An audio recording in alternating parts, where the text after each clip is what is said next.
جن لوگوں پہ ہے انعام تیرا ان لوگوں میں گانے بجانے والوں کے گھروں میں فرشتے داخل نہیں ہوتے۔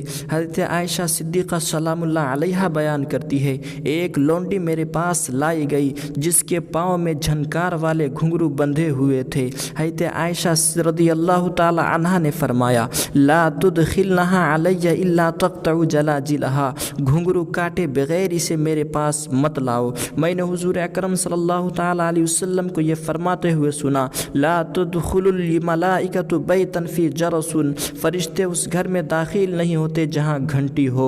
گانے بجانے والوں کے ساتھ رحمت کے فرشتے نہیں ہوتے۔ حضور اکرم صلی اللہ تعالی علیہ وسلم نے ارشاد فرمایا، لا تصحب الملائکۃ رفقۃ فیہا کلب او جرس، فرشتے اس جماعت کے ہمراہ نہیں ہوتے جس میں کتا یا گھنٹی ہو۔ ایک روایت میں ہے، حضرت ام سلمہ رضی اللہ تعالی عنہا سے روایت ہے، حضور اکرم صلی اللہ تعالی علیہ وسلم نے کچھ اونٹ دیکھے، ان میں سے بعض کے گلے میں گھنٹی تھی۔ جب آپ صلی اللہ تعالی علیہ وسلم نے اس کی آواز سنی تو پوچھا، ما ھذا، یہ کیا ہے؟ ایک آدمی نے عرض کی، یہ جلل ہے۔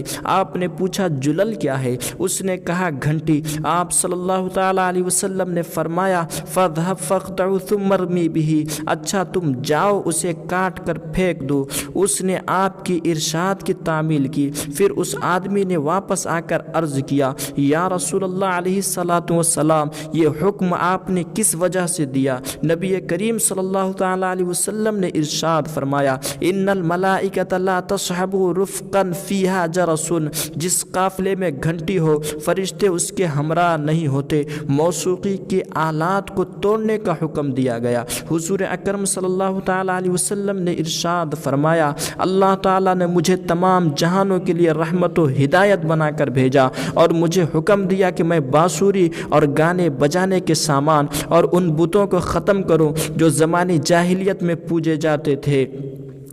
گانے بجانے کی آواز احمقانہ اور فاجرانہ آواز ہے۔ حضرت عبد الرحمن بن عوف رضی اللہ تعالیٰ عنہ فرماتے ہیں کہ ایک دفعہ نبی کریم صلی اللہ تعالیٰ علیہ وسلم نے میرا ہاتھ پکڑا اور میں آپ کے ساتھ آپ کے فرزند حضرت ابراہیم رضی اللہ تعالیٰ عنہ کی طرف چل دیا۔ وہ اس وقت حالت نزا میں تھے۔ نبی کریم صلی اللہ تعالیٰ علیہ وسلم نے انہیں اپنی گود میں اٹھا لیا یہاں تک کہ ان کی روح نکل گئی۔ پھر آپ صلی اللہ تعالیٰ علیہ وسلم انہیں رکھ کر رونے لگے۔ حضرت عبد الرحمن بن عوف فرماتے ہیں کہ میں نے عرض کیا، یا رسول اللہ علیہ الصلوۃ والسلام، آپ رو رہے ہیں جبکہ آپ نے رونے سے منع فرمایا۔ تو حضور اکرم صلی اللہ تعالی علیہ وسلم نے ارشاد فرمایا، میں نے رونے سے منع نہیں کیا، البتہ دو احمقانہ اور فاجرانہ آوازوں سے روکا ہے، ایک خوشی کے موقع پر لہو و لعب اور شیطانی باجوں کی آواز، دوسری مصیبت کے وقت چہرہ پیٹنے،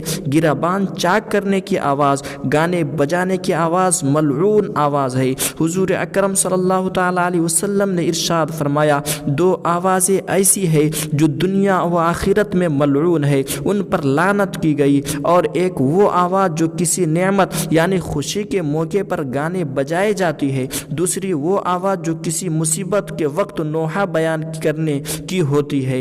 گانے بجانے اور سننے والے دونوں ملعون ہے۔ حضور اکرم صلی اللہ تعالی علیہ وسلم نے ارشاد فرمایا، گانا گانے والا اور وہ جس کے لیے گانا گایا جائے دونوں ملعون ہے۔ گانے سننے کے لیے کان میں قیامت کے دن پگھلا ہوا شیشہ ڈالا جائے گا۔ حضرت انس رضی اللہ تعالیٰ عنہ حضور اکرم صلی اللہ تعالیٰ علیہ وسلم کے ارشاد نقل فرماتے ہیں، جو کسی گانے گانے والے کے پاس گانے سننے کے لیے بیٹھے، اللہ تعالیٰ قیامت کے دن اس کے کانوں میں پگھلا ہوا شیشہ ڈالے گا۔